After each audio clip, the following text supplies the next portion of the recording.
계속해서 뉴욕 증시 마감 시황과 주요 이슈 더 깊이 있게 진단해 보겠습니다. 뉴욕일보 김태수 기자, 안녕하세요. 네, 안녕하세요. 네, 주요 지수가 모두 1.5% 이상 급등하는 하루였습니다. 어떤 호재들이 영향을 주었을까요? 네, 역시 노동지표가 굉장히 크게 시장에 호재가 됐습니다. 3대 지수가 모두 1.5% 이상 급등하는 모습을 보였는데요. 다우지수도 50일 이평선을 뛰어넘는 그런 모습을 보였습니다. 실업수당 신청자 수를 제가 어제 이제 앞자리 숫자를 바꿀 수 있을지 어떨지 좀 주목한다 이런 얘기를 드렸는데 마침내 앞자리 숫자를 3에서 2로 바꿨습니다. 투자자들의 염원이 이루어졌다라고 볼 수 있는데 2020년 지난해 3월 수준으로 되돌아갔다라고 보면 되겠습니다. 팬데믹이 시작된 이후에 19개월 만에 다시 20만 건대로 들어선 건데 지금 아직 그 이전 팬데믹 이전 수준으로 가려면 한 7, 8만 건 정도 더 낮춰야 되는 수준이긴 하지만은 그래도 앞자리 숫자를 바꿨다는 거는 투자자들의 어떤 심리적인 굉장히 큰 위안이 되는 그런 모습이었습니다. 신규 계속 수당 신청 건수 같은 경우에도 지금 상당수 줄어들면서 시장이 전반적으로 굉장히 좋은 호재가 되었습니다. 생산자 물가가 발표가 됐습니다. 지금 2010년 이후에 가장 빠른 연간 데이터 상승률을 기록은 하고 있는데 그래도 월간 상승률이 예상보다 낮게 나왔습니다. 노동통계국에서 발표된 생산자 물가지수가 9월 달에 0.5% 상승하면서 지난달보다는 조금 둔화됐고요. 예상치 0.6%보다는 못한 그런 결과를 만들어내면서 시장에서 그래도 좀 긍정적인 그런 모습을 보였습니다. 변동성이 큰 식품이라든가 에너지 가격을 제외할 경우에는 월간의 지금 상승률이 한 0.2%밖에 되지 않기 때문에 이 부분도 인플레이션에 대해서 좀 안도감을 주는 그런 모습이었습니다. 오늘 이제 유가 관련해가지고 좀 이슈가 있었는데 원유 재고량이 예상치 않게 608만 배럴이나 급증하는 모습을 보였습니다. 이게 이제 석유 생산량이 5주 연속 증가하다 보니까 계속해서 이제 저장고를 밀어넣는 그런 상황이 된 건데 오늘 이제 시장에서 집중했던 거는 휘발유 재고량이 예상보다 더 크게 195만 배럴 감소했습니다. 여기에다가 그 원유 저장 허브죠. 오클라호마주에 있는 쿠싱 지역의 원유 비축량이 200만 배럴 가까이 줄어들었습니다. 굉장히 지금 6월 이후에 굉장히 가장 크게 감소했다라고 발표가 됐는데 이런 것들로 인해 가지고 원유 수요에 대해서 앞으로 더 상승하겠구나. 오늘 국제에너지기구에서도 연말쯤 되면은 수요가 공급을 앞질러 갈 것이다 이런 발표가 있었지만은 실질적으로 쿠싱 지역의 원유 비축량이 급감을 하면서 수요 상승에 대한 기대감이 굉장히 크게 형성이 됐습니다. 그러면서 크루드 오일이 오늘 1.2% 상승하면서 81달러 46센트로 마감을 했습니다. 네, 오늘 유가도 또 상승을 했고 주가도 상승 랠리를 이어갔는데요. 아무래도 호실적을 발표한 기업들이 가장 많은 주목을 받은 것 같습니다. 어떻게 보셨습니까? 네, 오늘 업종별로는 전 업종이 상승을 했습니다. 그중에서도 재료와 정보기술업종이 2%대 강세를 보였고요.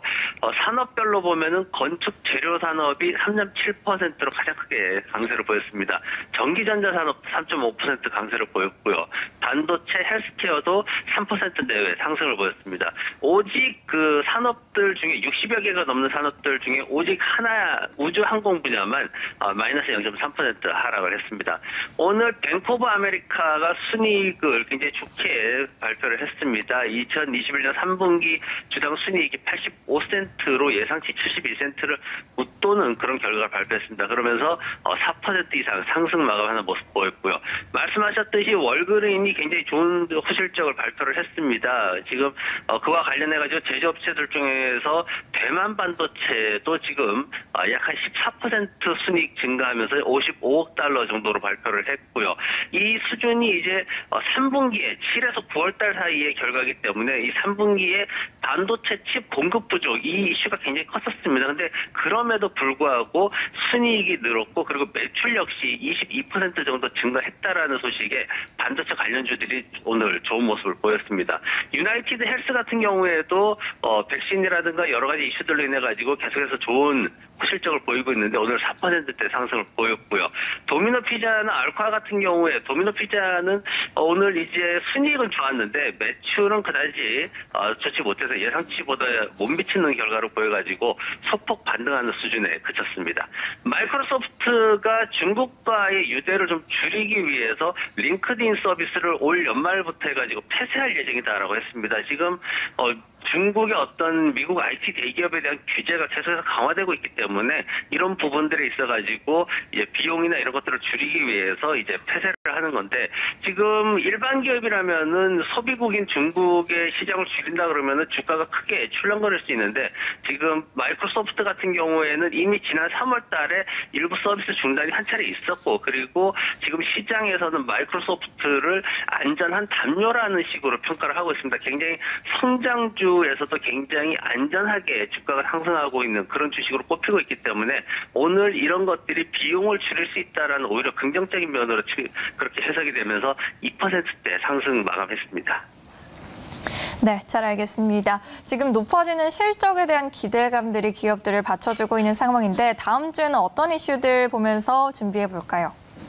네, 실적이 오늘 굉장히 시장에 좋은 역할을 했습니다. 그러면서 이제 실적 기대감도 좀 높아지고 있는 상황인데, 우선 내일은 소매 판매, 9월달 소매 판매가 0.2% 하락할 것으로 전망이 되고 있습니다. 잘 아시겠지만은 최근 동향은 예상치를 벗어나게 되면은 변동성이 커집니다. 그래서 소매 판매가 이것보다 더 크게 하락하는 경우에는 좀 주의를 하셔야 되고요. 그렇지 않는다면은 예상 수준 범위에만 머물러 있을 수 있다면은 시장에 큰 위험을 주지 않을 겁니다. 소비자 신뢰지수 또 발표가 되는데 소폭 상승할 것으로 기대가 되고 있습니다. 미시건대 10월달 소비자 신뢰지수가 지난 72.8에서 75 정도로 상승할 것으로 그렇게 기대를 하고 있고, 인플레이션 기대치 같은 경우에는 소폭 상승할 것으로 4.6에서 4.7 정도로 소폭 상승할 것으로 예상을 하고 있습니다.